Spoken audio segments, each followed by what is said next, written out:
everybody? Get ready for your 3 minutes of Black Empowerment. Last week, Professor Black Truth said something that might have slipped by a lot of us. While everybody was discussing the situation with Iran, Professor Black Truth mentioned the Democrats hoping to use Trump's illegal immigration crackdown to fuel their 2026 outreach was far more important. I agree with him.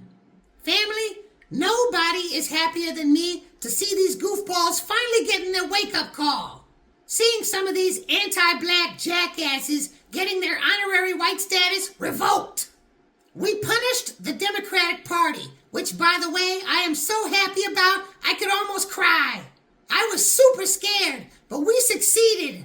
But we need to look at it kind of like an 80s movie. You know how when the bad guy looks dead, but then he jumps back up one final time? That's where we're at right now.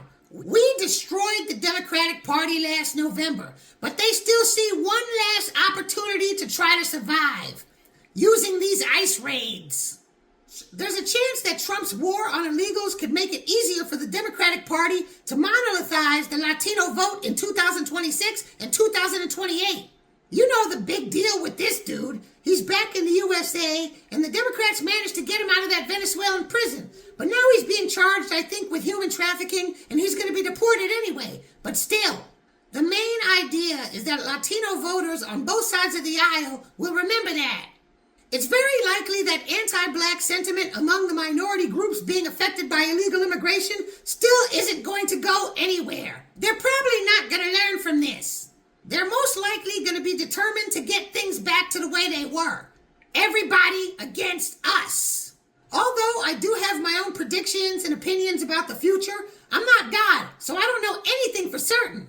We should have a plan of some sort. The ancestors actually have our backs, and they are going to make all of the difference. But we should still have a plan because God helps those who help themselves.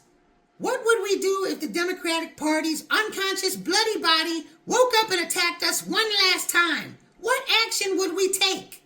One thing we can focus on right now is spreading the word about the midterm elections. If you ask me, I don't see a single pro-FBA politician anywhere in sight. I think we should do whatever we can in our local areas to make sure that the Democrats do not nurse themselves back to health in the midterms.